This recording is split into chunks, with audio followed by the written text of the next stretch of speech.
ఈ వీడియోలో మీరు చూస్తున్న ఈ అన్ని సిరప్స్ కూడా దగ్గును తగ్గించేందుకు ఉపయోగించే సిరప్సే. పైనున్నవేమో తడి దగ్గు కోసం అయితే కిందున్నవేమో పొడి దగ్గు కోసం.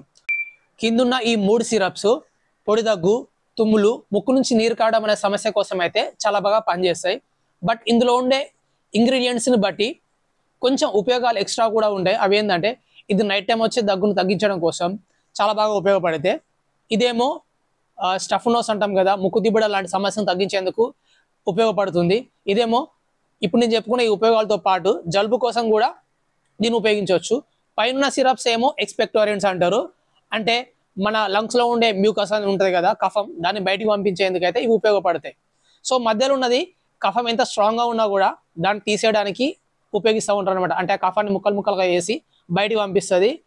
ఈ లాస్ట్ సిరప్ వచ్చేసి ఈ ఎయిర్ వేస్ ఉంటాయి కదా, అవి స్వెల్లింగ్ అయినా కూడా దాన్ని హీల్ చేయడం కోసం అయితే ఈ సిరప్ చాలా బాగా పనిచేస్తుంది.